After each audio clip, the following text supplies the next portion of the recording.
Assalamualaikum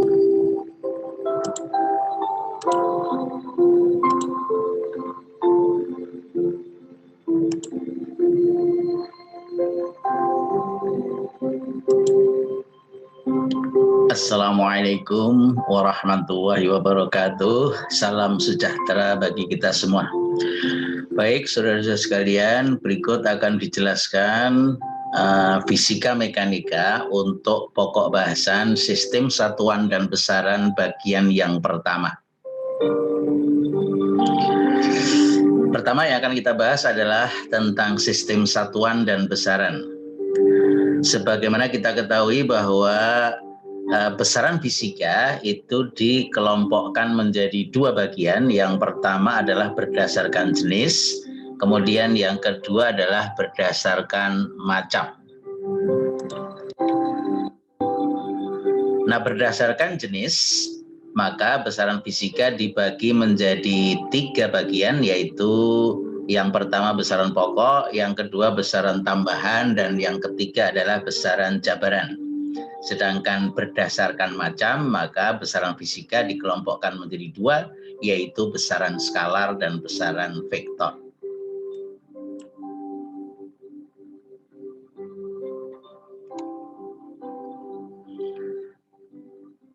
Jenis besaran fisika, yang pertama adalah besaran pokok atau besaran dasar.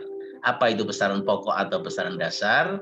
Besaran pokok atau besaran dasar adalah besaran fisika yang tidak dapat didefinisikan dalam besaran-besaran lain. Nah, di dalam fisika ada 7 buah besaran pokok, yaitu kita lihat pada tabel berikut ini. Yang pertama adalah panjang, itu satuannya meter, singkatannya M, dimensinya adalah L besar. Kemudian yang kedua waktu, satuannya second atau detik, singkatannya S, dimensinya T. Kemudian yang ketiga adalah massa, satuan dasarnya adalah kilogram, kemudian singkatannya kg dan dimensinya M1. Kemudian yang keempat arus listrik, satuannya ampere, singkatannya A besar, dimensinya I. Kemudian yang kelima adalah temperatur, satuan dasarnya adalah Kelvin, kemudian singkatannya K besar dan dimensinya O. Sedangkan yang keenam adalah jumlah zat, satuannya adalah mol, singkatannya juga mol, dimensinya juga mol. Kemudian yang ketujuh adalah intensitas cahaya, satuannya adalah kandela, kemudian singkatannya CD, dimensinya CD.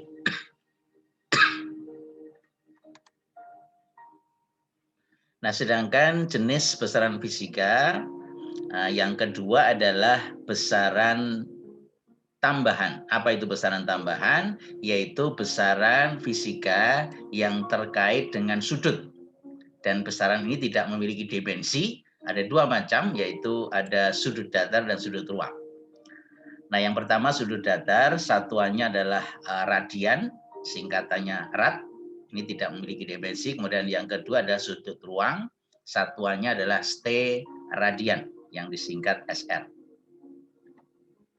Nah, sedangkan yang ketiga adalah besaran jabaran, yaitu besaran-besaran lain yang dapat didefinisikan melalui 7 buah besaran dasar dan dinamakan juga dengan besaran turunan. Contohnya banyak, antara lain adalah ada kecepatan, ada percepatan, kemudian ada gaya, usaha, energi, impuls, momentum, dan lain-lain.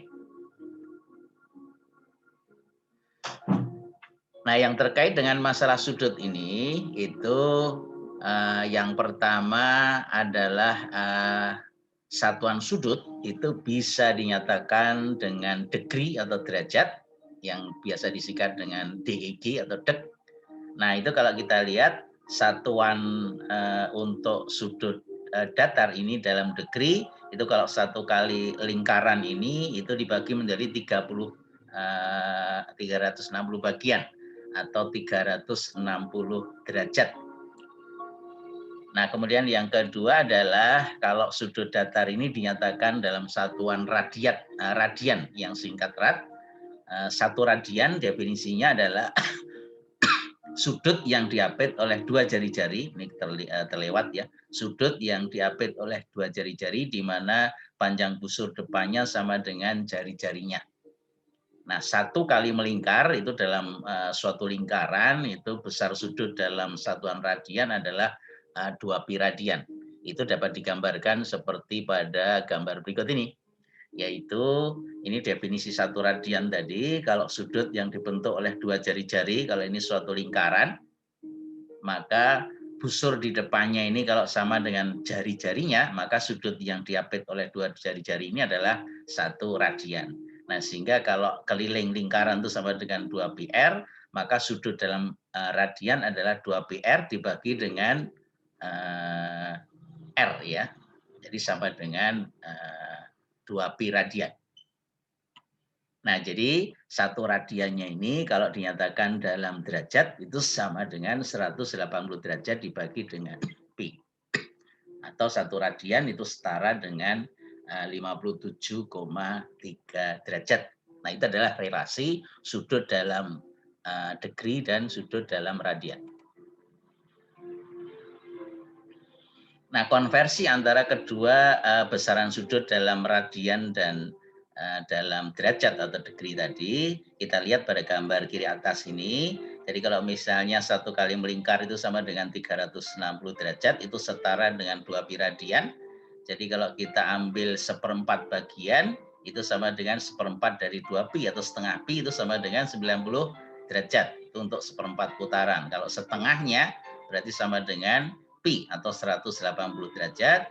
Kemudian kalau 3/4-nya ya sama dengan 270 derajat atau 3/2 kali pi.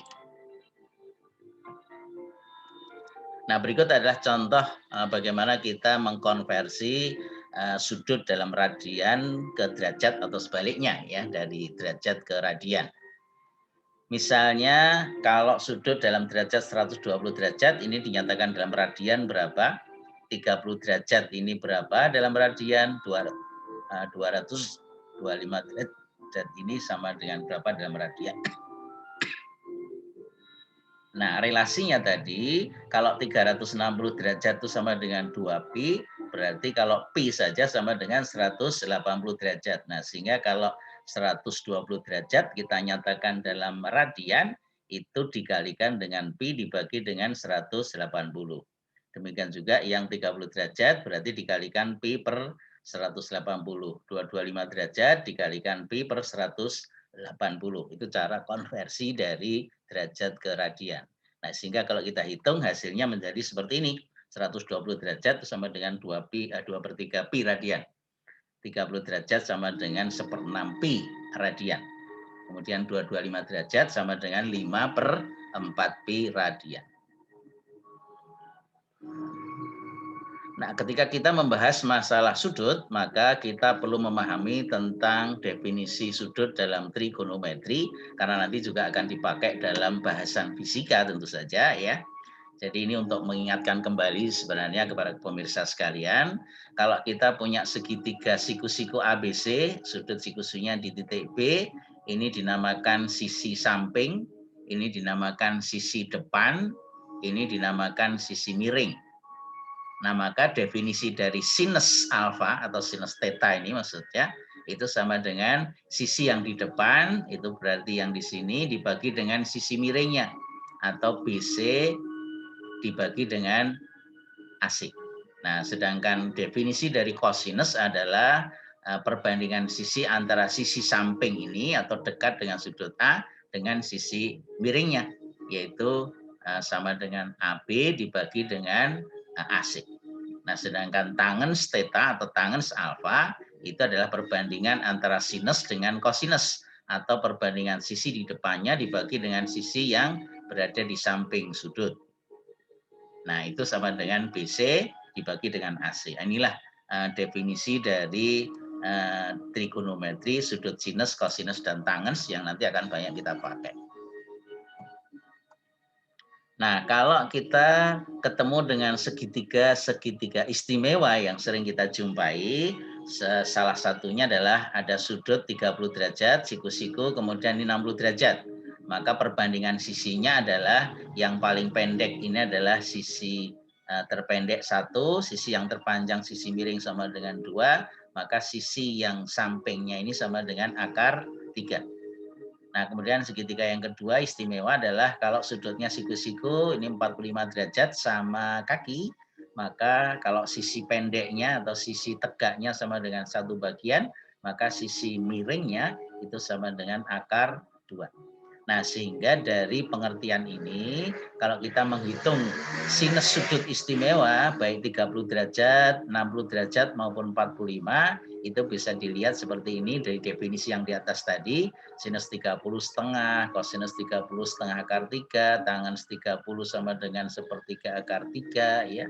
Sinus 60 sama dengan akar 3/2, kemudian kosinus 60 setengah, tangen 60 akar 3, sinus 45 dengan kosinus 45 sama karena sama kaki sama dengan setengah akar 2.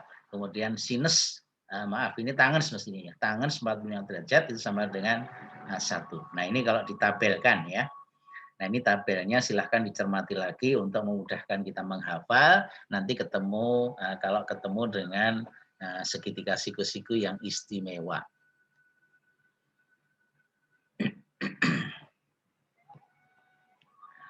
Nah, yang kedua adalah macam besaran fisika. Macam besaran fisika yang pertama adalah besaran skalar. Apa itu besaran skalar? Yaitu besaran fisika yang cukup dinyatakan dengan besar saja, tidak memiliki arah. Contohnya adalah ada luas, ada volume, ada usaha, daya. Nah, itu adalah besaran-besaran fisika yang cukup dinyatakan besar, tidak perlu dinyatakan dengan arah atau yang tidak memiliki arah. Kemudian yang kedua adalah besaran vektor, yaitu besaran-besaran fisika yang tidak cukup hanya dinyatakan dengan besar saja, tapi juga harus dinyatakan dengan arahnya. Contohnya adalah kecepatan, ya. Ketika kita mengendarai motor, kecepatannya misalnya 60 km per jam, kemana arahnya? Karena perlu dijelaskan lebih lanjut, itu dinamakan besaran vektor. Demikian juga percepatan, gaya, momentum, ya masih banyak lagi nanti ketika kita bahas pada bagian berikutnya. Nah, itu termasuk kelompok besaran vektor. Nah, untuk membahas lebih lanjut tentang vektor ini, nanti akan dibahas lebih rinci tentang vektor, tapi berikut akan dijelaskan secara umumnya saja dulu tentang vektor, bahwa vektor itu dapat dinyatakan atau digambarkan dengan sebuah anak panah. Panjang anak panah itu nanti menyatakan besar vektor. Jadi kalau kita gambarkan semakin panjang berarti semakin besar. Nah, kemudian arah anak panah ini menyatakan arah vektor. Jadi arahnya bisa ke atas, ke kanan, ke kiri, ke bawah, miring ke kanan, ke kiri, dan seterusnya. Nah, itu arah itu menunjukkan arah vektor. Nah, kemudian vektor dituliskan bisa dengan huruf yang dibubui atau ditambahkan notasi vektor di atasnya atau anak panah kecil di atasnya. Tapi kalau tidak ada fasilitas untuk menyatakan itu, maka bisa dituliskan dengan cara cetak tebal. Jadi kalau dicetak tebal itu artinya besarannya adalah besaran vektor. Nah, kemudian besar vektor itu dinyatakan dengan tanda mutlak. Itu kalau kita akan mencari besar.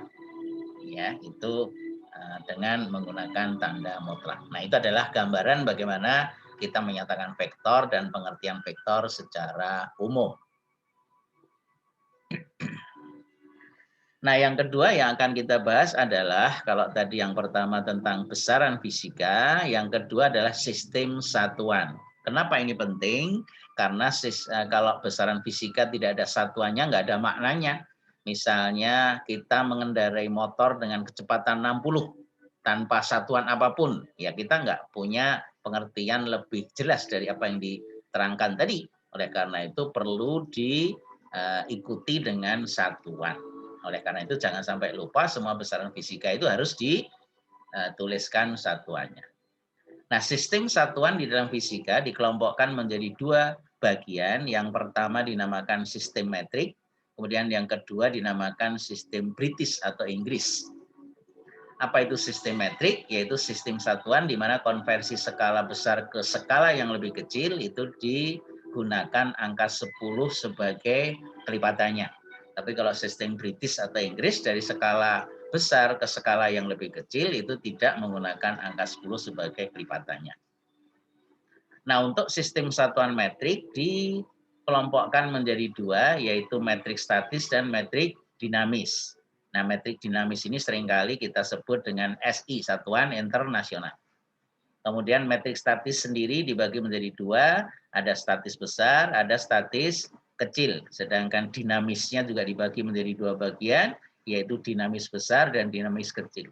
Nah, dinamis besar seringkali kita singkat dengan istilah MKS, yaitu dari M-nya adalah meter, K-nya adalah kilogram, S-nya adalah second. Nah, sedangkan untuk dinamis kecil seringkali kita singkat dengan istilah CGS, di mana C adalah sentimeter, G-nya adalah gram, dan S-nya adalah sentimeter, second. Nah, kita masuk ke sistem metrik. Tadi telah dijelaskan, yaitu konversi dari skala besar ke skala yang kecil itu menggunakan angka 10 sebagai kelipatannya. Ya, misalnya 1 meter dibagi menjadi 10 bagian, maka satu bagiannya dinamakan 1 desimeter. 1 desimeter dibagi menjadi 10 bagian yang lebih kecil, satu bagiannya dinamakan 1 sentimeter. 1 sentimeter dibagi menjadi 10 bagian yang lebih kecil, satu bagiannya dinamakan 1 milimeter. Demikian seterusnya. Jadi dari skala gede ke skala yang lebih kecil itu menggunakan angka 10. Nah, sistem metrik tadi dijelaskan ada dua bagian. Yang pertama dinamakan sistem metrik statis. Kemudian yang kedua adalah metrik dinamis. Nah, metrik statis ada dua, ada metrik statis besar, ada metrik statis kecil. Ini diperlihatkan 3 besaran fisika yang bisa digunakan untuk membandingkan antara metrik statis besar dan statis kecil. Gaya itu dinyatakan dalam kilogram, kemudian massa dinyatakan dalam SMSB, itu singkatan dari satuan massa statis besar.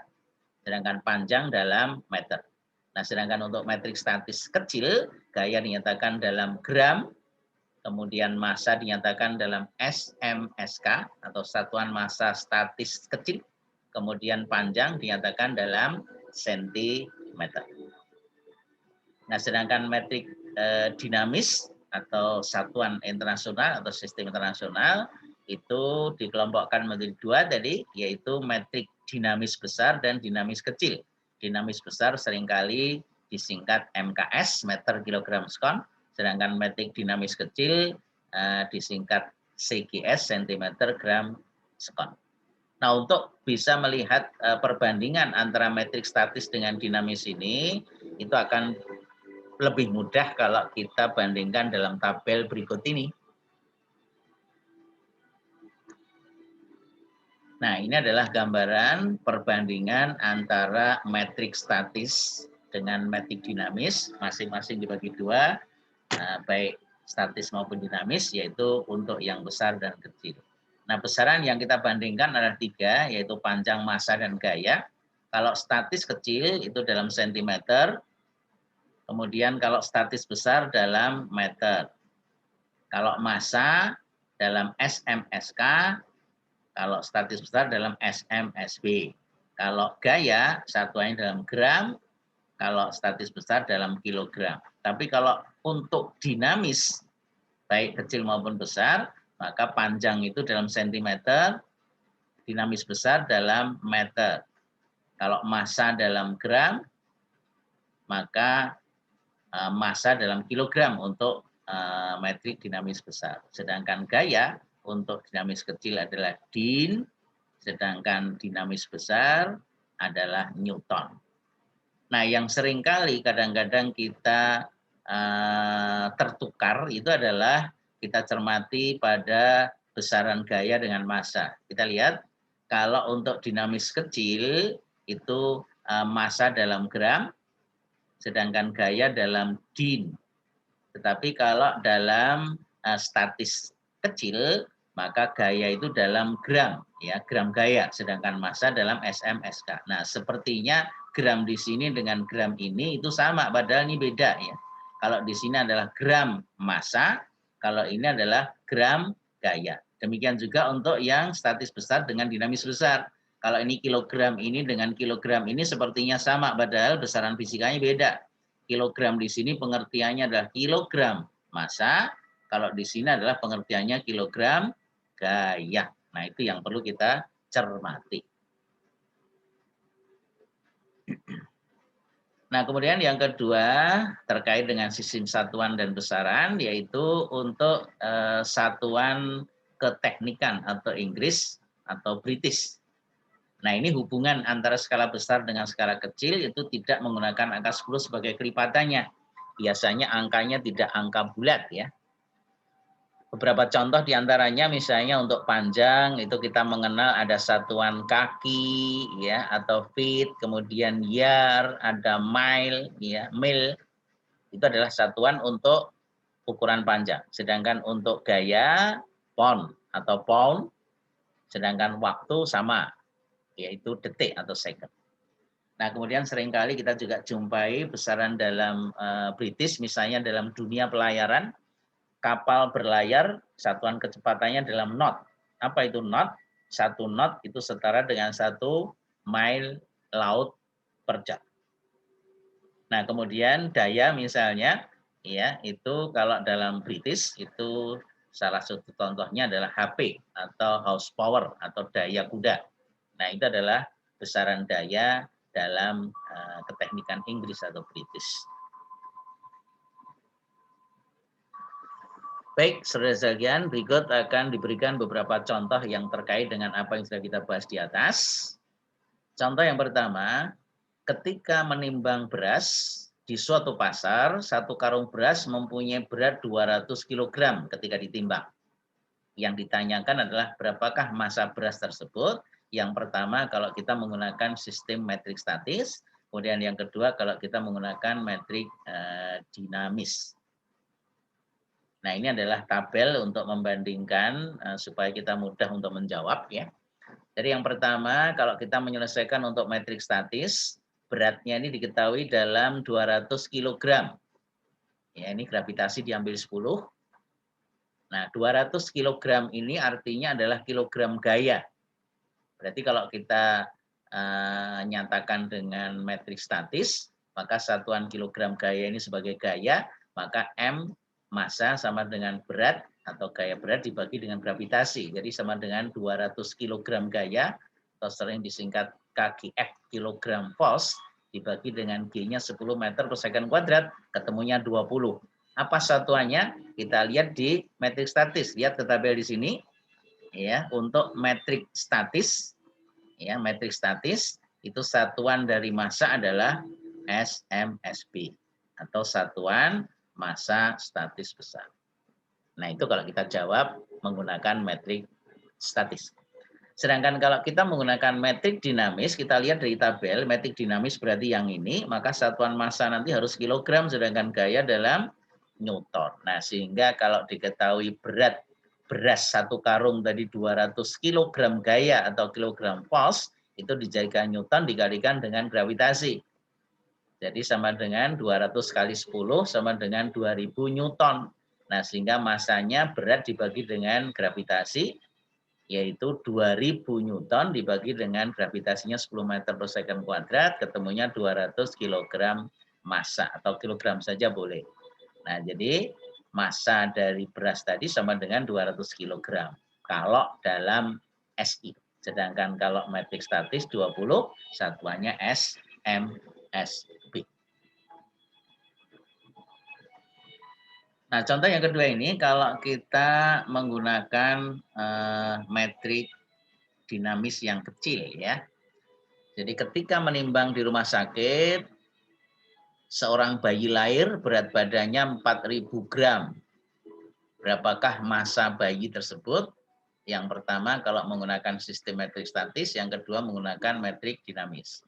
Jadi tabel ini kita tetap gunakan. Yang kita lihat adalah untuk yang statis kecil dengan dinamis kecil ya, ini yang kita bandingkan.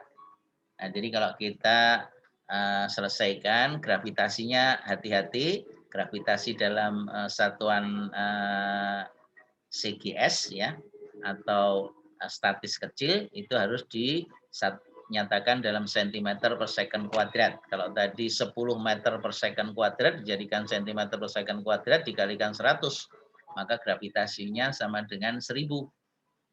Nah, jadi berat yang terukur sama dengan 4000 gram gaya, ya, gram ini gram gaya atau gram pos, maka penyelesaian pada metrik statis M sama dengan W per G, 4000 gram gaya dibagi dengan 1000 cm per second kuadrat, ketemunya 4. Satuannya adalah SM, SK, satuan massa statis kecil, sesuai dengan tabel di sini, ya, untuk metrik statis kecil. Sedangkan kalau kita selesaikan dengan metrik dinamis atau SI, W-nya sama dengan 4000 gram pos, itu dijadikan din, ya, satuannya perhatikan di tabel ini dine atau din, maka dikalikan dengan gravitasi. Tapi ingat gravitasinya 1000 dalam cm per second kuadrat, menjadi 4 juta. Dibagi dengan gravitasinya 1000, ketemunya 4000 G atau gram massa. Nah, jadi dalam satuan metrik dinamis ketemu massanya sama dengan 4000 gram massa. Nah, berikutnya akan kita bahas adalah tentang dimensi untuk bidang mekanika, ya. Di awal penjelasan telah dijelaskan ada 7 besaran pokok, tapi yang kita lihat hanya terkait dengan bidang mekanika. Pada bidang mekanika itu hanya ada 3. Ya, pengertian dimensi sendiri adalah cara penulisan suatu besaran dengan menggunakan simbol atau lambang besaran pokok. Nah, dimensi suatu besaran itu menunjukkan cara besaran itu tersusun dari besaran-besaran pokok. Nah, untuk besaran-besaran bidang mekanika itu ada 3, yaitu untuk panjang dimensinya L besar dalam kurung, kemudian waktu T besar, kemudian massa M besar. Jadi 3 ini itu yang terkait dengan bidang mekanika. Nah, untuk menentukan dimensi besaran fisika itu dapat diperoleh dengan cara melihat satuan pada besaran tersebut. Nah, kemudian dituliskan dimensi dari besaran setelah melihat satuannya. Contoh ya, tuliskan dimensi dari besaran berikut, misalnya kecepatan, percepatan, gaya. Ya, definisi dari kecepatan itu adalah jarak yang ditempuh tiap satuan waktu. Kemudian percepatan adalah perubahan kecepatan tiap satuan waktu. Kemudian gaya adalah massa benda dikalikan dengan percepatan yang dialami oleh benda tersebut. Nah, untuk menuliskan dimensinya, yang pertama adalah kita nyatakan satuannya dulu. Jadi kecepatan itu kan satuannya adalah meter per second dalam SIMKS ya. Maka dimensinya adalah M itu kan meter, dimensi panjang L. Kemudian S adalah waktu, ya, dimensinya detik itu T. Jadi M per S itu sama dengan L per T. Nah, maka T-nya ini diangkat ke atas menjadi L kali T pangkat min 1. Itulah dimensi dari kecepatan. Kemudian yang kedua, percepatan. Itu perubahan kecepatan tiap satuan waktu. Satuannya adalah meter per second kuadrat. Jadi meter ini adalah dimensi panjang, berarti L. Kemudian waktunya kuadrat berarti T kuadrat atau L per T kuadrat dituliskan menjadi L kali T pangkat minus 2. Nah, kemudian yang ketiga, gaya.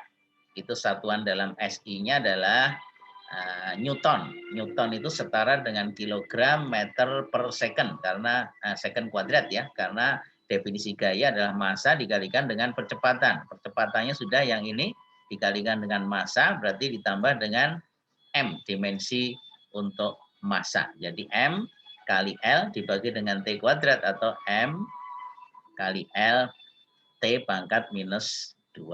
Nah, itulah bagaimana cara kita menuliskan dimensi dari suatu besaran fisika. Nah, tabel berikut ini itu menggambarkan tentang dimensi-dimensi dari besaran fisika.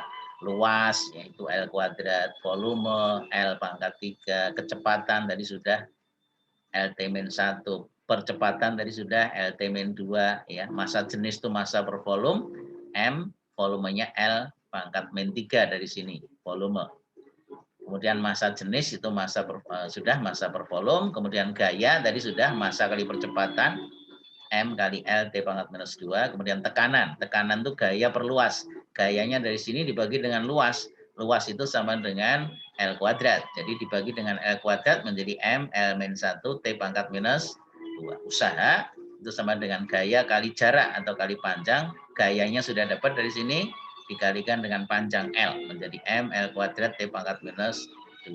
Daya itu adalah usaha dibagi dengan waktu. Usahanya sudah dari sini dibagi dengan T lagi menjadi L M L kuadrat T pangkat minus 3. Nah, itu beberapa contoh dimensi dari besaran-besaran fisika yang banyak kita jumpai. Demikian saudara-saudara sekalian, penjelasan bagian pertama tentang sistem satuan dan besaran. Mudah-mudahan yang dijelaskan bisa dipahami. Terima kasih atas perhatiannya. Assalamualaikum warahmatullahi wabarakatuh.